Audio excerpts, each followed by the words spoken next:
दोस्तों नमस्कार, मैं हूं भानु प्रताप। जिस छत्रसाल स्टेडियम से सुशील कुमार ने बुलंदियों का परचम लहराया था, उसी छत्रसाल स्टेडियम से उनकी बर्बादी का सिलसिला चालू हो चुका है। जी हां दोस्तों, अब हम बात करने वाले हैं सुशील कुमार की। जैसा कि आप सभी जानते हैं, न्यूज़ भी आपने देखी होगी कि सुशील कुमार को उनका जूनियर पहलवान सागर धड़कन के हत्या के आरोप में उनको अरेस्ट किया गया है न्यू दिल्ली में। इससे पहले मैं आपको ये बता देना चाहता हूं कि सुशील कुमार कौन है। हालांकि ये बताने की ज़रूरत नहीं है, क्योंकि सुशील कुमार हमारे देश के हीरो रहे हैं, तो सब लोग जानते हैं। फिर भी मैं एक बार और आपको बताता हूं। दोस्तों, सुशील कुमार का जन्म बपरोला गांव नजफगढ़ के जो दिल्ली के आसपास का गांव है, वहां पर हुआ था। और कहा जाता है कि 14 साल की उम्र से छत्रसाल स्टेडियम वह रेसलिंग सीख रहे हैं। वहीं से उन्होंने कुश्ती की शुरुआत की थी।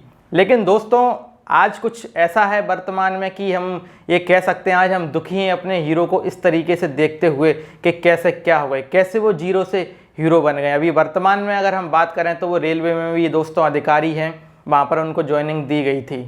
अब हम नज़र डालते हैं सुशील कुमार के कैरियर की। दोस्तों 2008 में, जैसा कि आप सभी जानते हैं, रेसलिंग दुनिया के लिए और हमारे देश के लिए एक बहुत ही अच्छा भावुक क्षण था, क्योंकि हमारे देश में पहली बार कोई ओलंपिक में रेसलिंग के क्षेत्र में कोई मेडल लेके आया था। 2008 में बीजिंग में जो ओलंपिक हुआ था, वहाँ पर सुशील कुमार ने ब्रॉन्ज मेडल दोस्तों जीता था।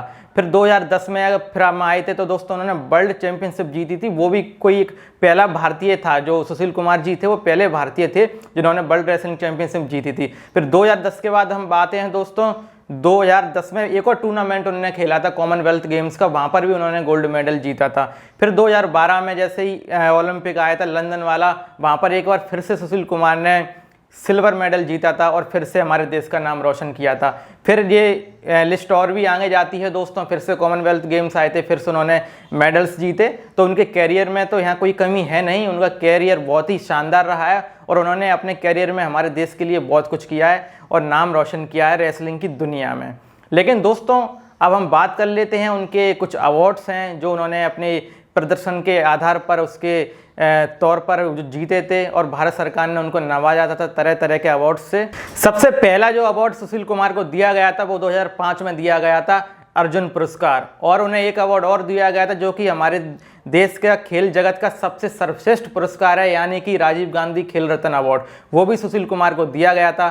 फिर बात करते हैं 2011 की दोस्तों। 2011 में उनको पद्मश्री से नवाजा गया था भारत सरकार के द्वारा। और उनको एक मौका और दिया गया था दोस्तों कि 2012 का जो ओलंपिक था, वहाँ पर उनको जो हमारा फ्लैग था दोस्तों, इंडियन फ्लैग था, उसको थामने का उन्हें मौका मिला था। तो मैं समझता हूँ ये बड़ा गर्व करने की बात होती है किसी भी खिलाड़ी के लिए कि वो हमारे देश को रिप्रेजेंट करता है अपने फ्लैग को लेकर हाथ में।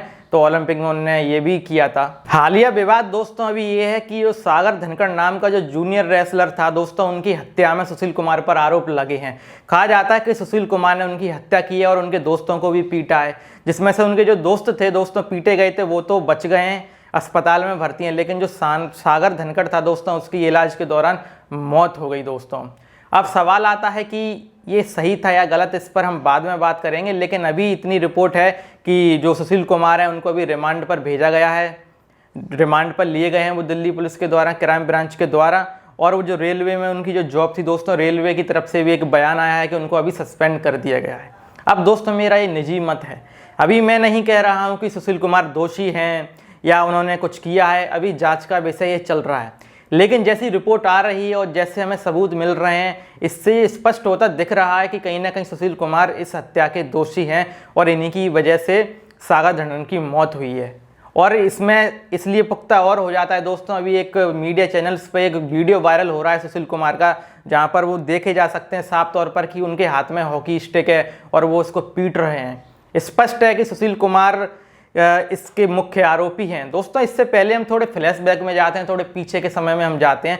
जो सुशील कुमार जो रेसलर हैं दोस्तों, इस बात में कोई शक नहीं है कि वो भारत के महान रेसलरों में से एक हैं, महान पहलवानों में से एक हैं। लेकिन दोस्तों एक महान होना और एक आपका ना प्रैक्टिकल, मतलब आप देश के सामने क्या हैं और एक आप व्यवहारिक तौर पर क्या हैं, थोड़ी उस पर नज़र डालते हैं। हालांकि सुशील कुमार जो विवादित पर्सन शुरू से ही रहे हैं, ऐसा नहीं है कि ये पहला कोई मामला हो। आपको याद हो कि नरसिंह यादव जब ओलंपिक्स की ट्रायल चल रही थी तब उनसे उनका क्लैश हुआ था, विवाद हुआ था काफ़ी।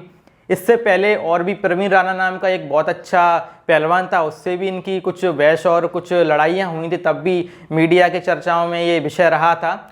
अब बात करते हैं दोस्तों, सुशील कुमार हैं, उनके जो ससुर हैं यानी कि महाबली सतपाल सिंह, वो छत्रसाल स्टेडियम के मेन हीरो रहे, मेन अधिकारी रहे हैं। फिर इसके बाद क्या करते हैं, और उन्हीं की देख रेख में सुशील कुमार ने अपनी रेसलिंग की शुरुआत करी और उन्होंने ही सिखाया। उसके बाद सतपाल सिंह की जो बेटी थी दोस्तों, उसका ही जो शादी थी वो सुशील कुमार से हो गई, यानी कि सुशील कुमार अब सतपाल सिंह के दामाद बन गए।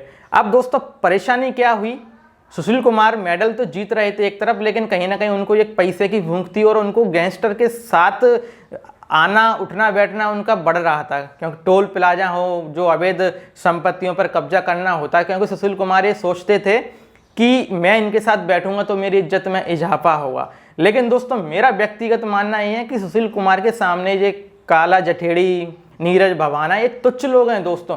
मुझे नहीं पता कि सुशील कुमार को ऐसा क्यों लग रहा था कि इनके साथ उठ बैठ के वो इज्जत कमा लेंगे, दबंग बन जाएंगे, क्योंकि आप ओलंपिक हीरो हो, आप देश के हीरो हो, आपका वर्ल्ड में नाम है, और इन छचोरों का क्या नाम है, दिल्ली के गैंगस्टर हैं, और आप इन जैसों के साथ। मुझे समझ में नहीं आता, सुशील कुमार के सामने ये लोग जीरो हैं, इनकी कोई औकात नहीं है, लेकिन फिर भी सुशील कुमार ना जाने इस दलदल में कैसे फंस गए। अब बात आती है दोस्तों कि आज हमारे पूरे देश को दुख है। दुख इस बात का है क्योंकि आज हमने एक बेहतरीन पहलवान को खो दिया है, और अब शायद हम ये उम्मीद कर सकते हैं कि अब आगे से हमें वो रेसलिंग की दुनिया में ना दिखें, क्योंकि अगर ये आरोप सिद्ध हो जाते हैं सुशील कुमार पर, तो ये मानकर चलिए कि वो रेसलिंग की दुनिया में वापस नहीं आ सकते, पहलवान की दुनिया में उनको आगे से कभी मौका नहीं मिलेगा। और मैं समझता हूँ ये भारत देश के लिए बहुत ही खतरनाक क्षण है, बहुत ही भावुक करने वाला क्षण है, क्योंकि हम एक रेसलर खो रहे हैं। हमें उनसे और भी आगे काफ़ी उम्मीदें थीं। एक अच्छा खासा पहलवान दोस्तों किस तरीके से बर्बादी के कगार पर आ गया है, वो हमारे आंखों के सामने आज होता दिख रहा है। इससे हमें क्या सीखने को मिलता है कि आप कितने भी महान बन जाइए, आप कितनी भी बुलंदियों पर छू लीजिए, अगर आप व्यवहारिक नहीं हैं और आप एक अच्छे इंसान नहीं हैं, तो वो सफलता आपके साथ ज़्यादा दिनों तक नहीं टिकी रह सकती। और सुशील कुमार केस से हमें यही पता चलता है, सुशील कुमार जीरो से हीरो बने थे दोस्तों, लेकिन अब वो हीरो से भी जीरो इतनी जल्दी बने कि किसी को पता ही नहीं चला। वो क्यों? क्योंकि वो अच्छे इंसान नहीं थे। तो अगर आप बुलंदियों पर जाते हैं, सफलता के नए नए कारनामे करते हैं, तो आप पे ये होना चाहिए कि आप अच्छे इंसान बने, क्योंकि सफलता आपके साथ तभी टिकी रह सकती है जब आप एक अच्छे इंसान होंगे। अगर आप अच्छे इंसान नहीं हैं तो हो सकता है कि आप शॉर्ट टर्म में सक्सेस हो जाएं, लेकिन अगर आप लॉन्ग टर्म में देखेंगे तो आप दोस्तों फेल होंगे, ये निश्चित है, ये मानकर चलिए। इसलिए दोस्तों मेरी आपसे अपील है कि आप अच्छे इंसान पहले बनिए, ये ज़रूरी है, फिर उसके बाद सब चीज़ें आती हैं। और सुशील कुमार के केस में यही हुआ दोस्तों, वो एक अच्छे प्लेयर तो थे, लेकिन वो कभी भी एक अच्छे बेहतरीन इंसान नहीं बन पाए, इसलिए आज वो इस स्थिति में पहुंच गए हैं। तो दोस्तों अगर वीडियो पसंद आया हो तो लाइक करें, शेयर करें। Thank you so much.